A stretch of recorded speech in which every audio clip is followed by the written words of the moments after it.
What's up, my people? Mikey Proto checking in. I'm walking up Allegheny Avenue and I went into the First Family Dollar to cash at myself, and the new girl there says that they don't reload anymore. So just if you're out here walking the word, like I'm carrying my Bible, and when you try to do things the right way, all these things will happen to you. So like the new girl in the Family Dollar is telling me that they don't reload anymore, as if like she doesn't want to open a register with me there, like being weird, you know. But I know they reload because I've been going there for 2 years, and if I would have seen someone else, they would have did it for me. But the new girl that hasn't seen me before, because she's new, and so that's how Satan will become.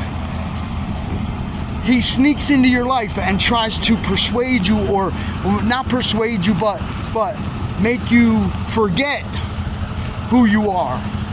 Who am I? Who am I? So if I am a child of God, then I have to act accordingly. And if I want to act accordingly, everything in my path is going to make it look like I can't do that.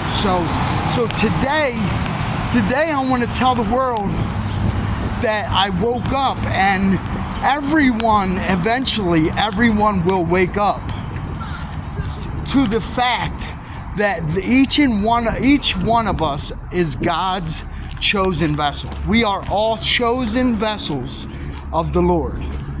Now, when you wake up to the fact that you are the chosen vessel, that you are God's very own chosen vessel, that the temple of the Lord is between your ears.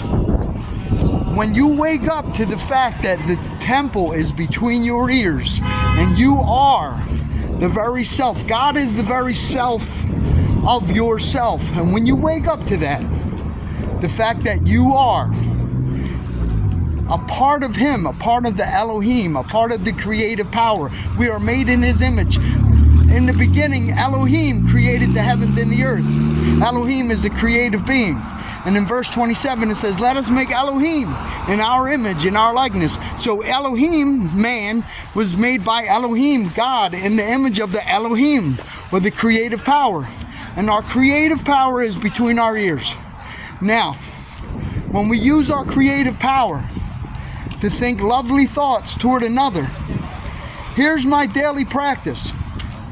Waking up to the fact that instead of having my imagination filled with anger, filled with hate, filled with revenge, instead of it being my mind and my heart being filled with wanting to hurt people because they hurt me. See, there's a place inside of each and every one of us. There's a place where we hold resentment, we hold anger, we hold what happened to us as a child, where we abused, where we molested, where we neglected, where we beaten with the belt, where we punched on, and all these things. There's a place in all of our hearts where we hold all these memories. Now, this place is the father of what we call the older brother, Esau. That's the flesh. That's where we hold all our anger, all our hate, and all our revenge. And that place, if you ask every single person on earth, whether they be Oprah Winfrey, have a blessed day, whether they be a priest or whether they be a criminal doing life for murder, every single person has a place. If you ask them, do you hate? Is there someone or something that you hate? And every human being would, if they were honest, whether it's pedophiles or rapists or molesters or the Dallas Cowboys, everyone hates someone else, another person.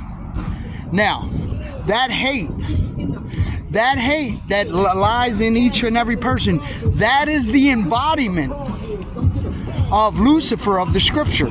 That human lust, that human anger, that human hate, that is the body of the devil. That is what gives Satan his body. Now, on the other hand, in our minds, the word in the Hebrew and the Greek and the Aramaic, spirit, mind, soul, mind, and wind are all interchangeable in the Hebrew, in the Greek, and the Aramaic.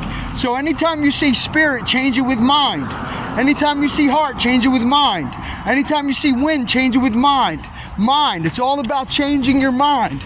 So once you become a manipulator of your own mind, you put in your mind, what did I say was the evil one? The older brother Esau, all the anger, all the hate.